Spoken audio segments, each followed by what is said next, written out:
ایک نیا حکم صادر فرمایا ذرائع سے حکم صادر فرمایا، اور انہوں نے کہا جی کہ ہم جو طلبہ آئیں گے احتجاج کرنے کے لیے، ہم ان کا کیا کریں گے، ہم ان کے شناختی کارڈ بلاک کر دیں گے، ہم ان کے پاسپورٹ بلاک کر دیں گے، ہم ان کو باہر جو ایڈمیشن لینے ہیں، وہ جو داخلے لیں گے باہر کے ملکوں میں جا کے تعلیمی اداروں میں، ہم اس میں رکاوٹ ڈالیں گے، اور ان کے خلاف ہم کیس رجسٹر کریں گے، ہم ان کا کیریئر تباہ کریں گے۔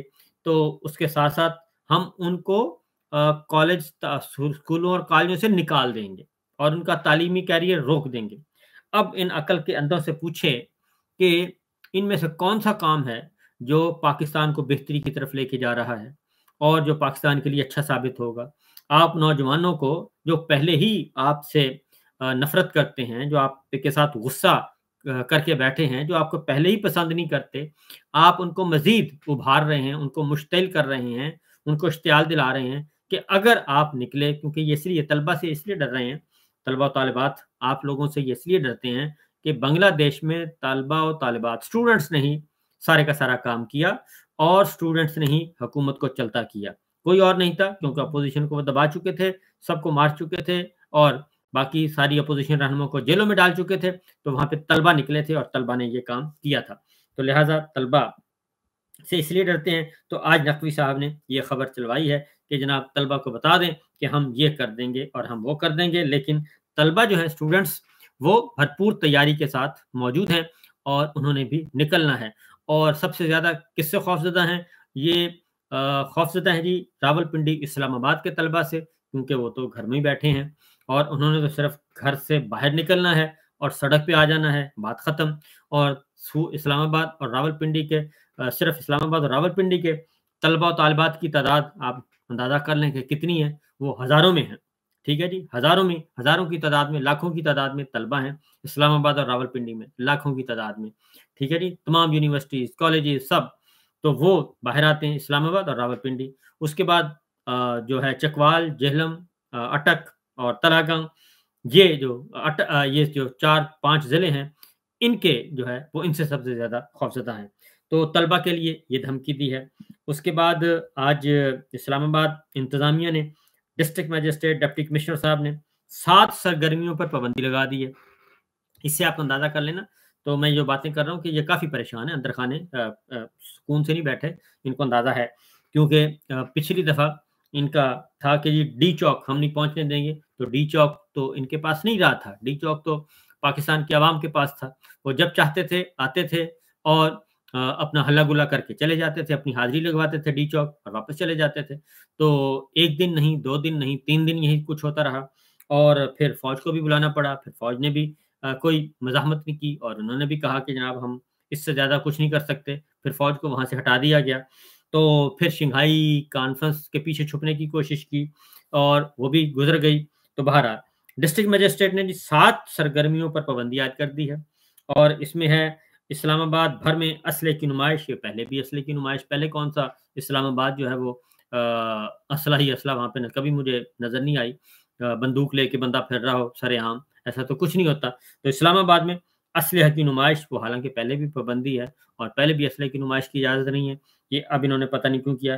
لاؤڈ سپیکر، ساؤنڈ سسٹم کے استعمال پر بھی پابندی عائد کر دی گئی ہے۔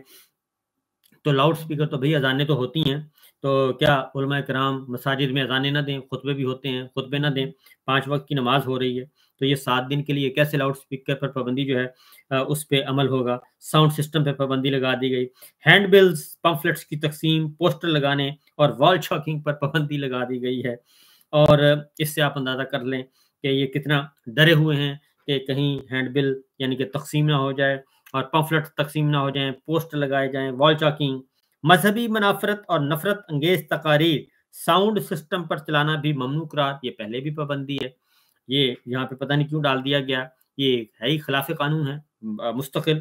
اسلحے کی نمائش مستقل خلاف قانون ہے، مذہبی منافرت مستقل خلاف قانون، نفرت انگیز تقاریر خلاف قانون ہے، اور ساؤنڈ سسٹم پہ چلانا خلاف قانون ہے۔ یہ کہاں سے آ گیا؟ ہینڈ بلز، پمفلٹ کی تقسیم، پوسٹر لگانے اور وال چاکنگ، اس پہ کوئی پابندی نہیں ہے، آئین آپ کو اس بات کی اجازت دیتا ہے۔ منافرت نہیں ہونی چاہیے، باقی آپ جو مرضی کریں۔ سیاسی سرگرمیوں کی اجازت دیتا ہے آئین آپ کو، آتش بازی کے سامان کی فروخت اور ذخیرہ کرنے اور استعمال پر بھی پابندی. یہ پہلے بھی صرف جو لائسنس ہے جن لوگوں کے پاس وہی کام کرتے ہیں اور تو کسی کو اجازت نہیں ہے. پیٹرول پمپس کے علاوہ پیٹرول کی فروخت پر بھی مکمل پابندی عائد کر دی گئی. یہ میرا خیال ہے پہلے بھی پابندی ہے، اور کیونکہ وہ پتہ کرتے ہیں کہ یہ پیٹرول کوئی لے کے جا رہا ہے، کسی کی گاڑی خراب ہو گئی ہے تو اس کو ظاہر ہے پیٹرول چاہیے ہوتا ہے. ورک شاپس والے کھلا پیٹرول لے کے جاتے ہیں. تو بارودی مواد کے ذریعے پہاڑی پتھر توڑنے اور کرشنگ پر بھی پابندی. یہ پتہ نہیں کون توڑتا ہے جی. یہ تو سارا آپ کا سیمنٹ جو بن رہا ہے یہ سارے کے سارے وہ کر رہے ہیں اور ماربل والے کرتے ہیں. عام آدمی تو کوئی نہیں کرتا، کارکن تو کوئی نہیں کرتا یہ کام. تو یہ پابندی جناب لگا دی گئی ہے. اور وزارت داخلہ نے سخت ترین اقدامات کر دیے ہیں جی، سخت ترین. اور دفعہ 144 2 ماہ کے لیے کر دی گئی ہے جی، نافذ کر دی گئی ہے. شر پسندی میں ملوث افراد کے خلاف سخت ترین قانونی کارروائی. ذرائع سے یہ ساری خبریں چلوائی جا رہی ہیں. اور وفاقی دارالحکومت میں تمام سرکاری اہم عمارتوں کی سیکورٹی کے لیے سخت ترین حفاظتی اقدامات کرنے کا فیصلہ کیا گیا ہے. اور جڑواں شہروں میں سیکورٹی کی بھاری نفری تعینات کرنے کا حکم دے دیا گیا ہے.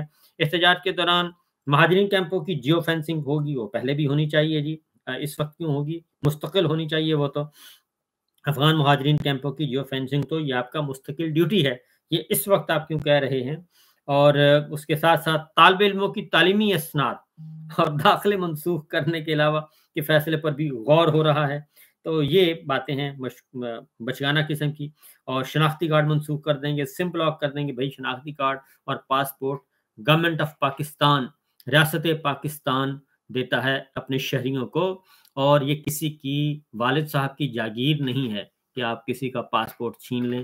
وہ ریاست پاکستان کا شہری تھا، ہے اور رہے گا، اور آپ اس کا پاسپورٹ آئی ڈی کارڈ نہیں چھین سکتے. یہ آپ کو کیوں نہیں سمجھ آتی؟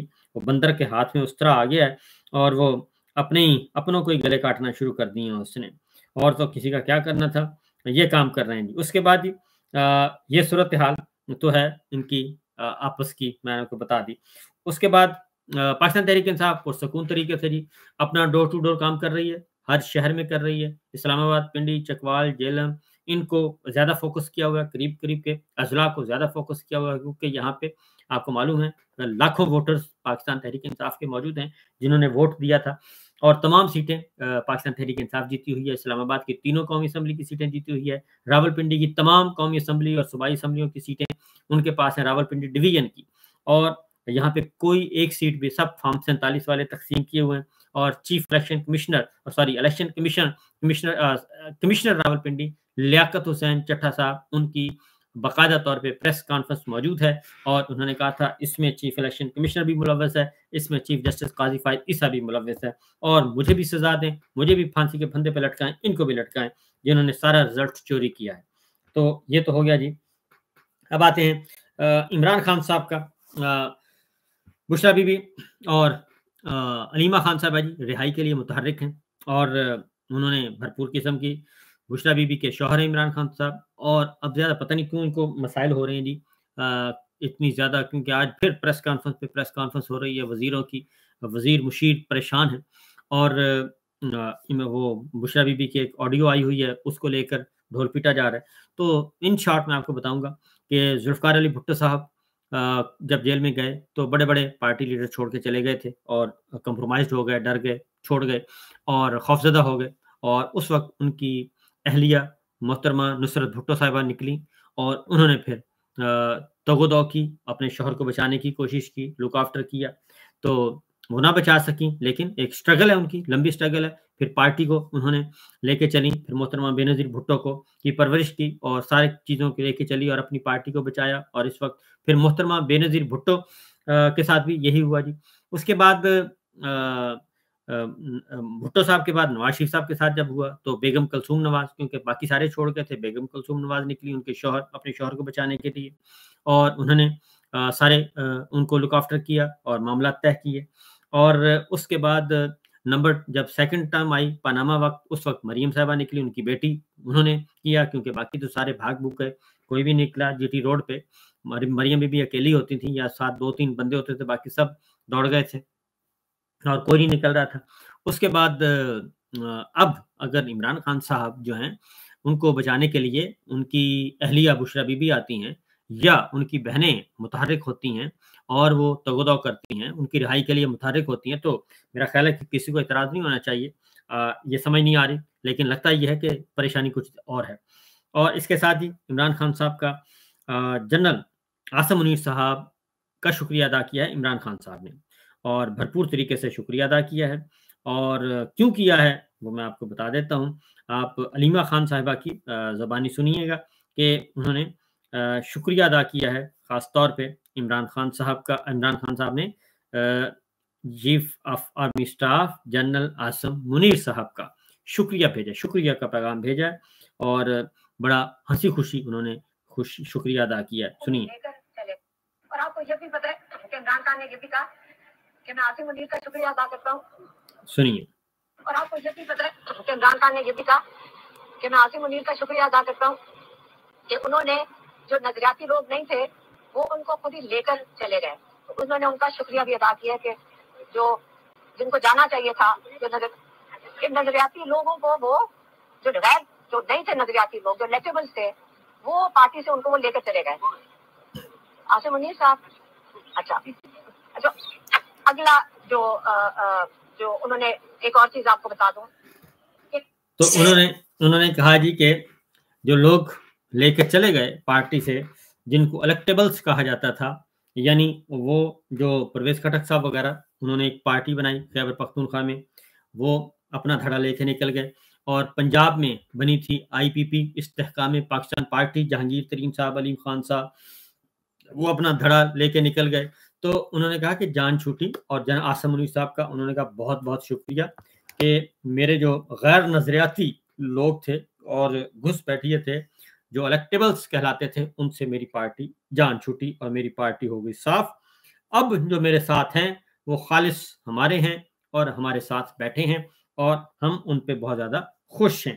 اس کے بعد خان صاحب کے جی مقدمات سننے والے جو جج صاحبان ہیں، وہ اہم درخواستیں وہ ساری کے سارے چھٹی پہ چلے جاتے ہیں جی، اور پہلے ٹرائل کورٹ کے جج چھٹیوں پہ چلے گئے، پھر چیف جسٹس عامر فاروق صاحب چھٹی پر چلے گئے، آج جسٹس میاں گل حسن اورنگزیب صاحب نہیں تھے، ان کی طبیعت ٹھیک نہیں تھی، تو مقدمات کی سماعت رکی ہوئی ہے، اور مقدمات کی سماعت رکی ہوئی ہے، آگے نہیں بڑھ رہی۔ اس کی وجہ کیا ہے؟ اس کی وجہ ہے کہ پس پردہ کچھ ایکٹیویٹیز ہو رہی ہیں یقیناً، اور کوشش کی جا رہی ہے کہ کہیں نہ کہیں کسی کامن پوائنٹ پہ پہنچا جائے۔ تو کب پہنچیں گے یہ تو ابھی کچھ کہنا قبل از وقت ہوگا، لیکن بہرحال معاملات جو ہیں وہ کافی ہیں پھنسے ہوئے ہیں۔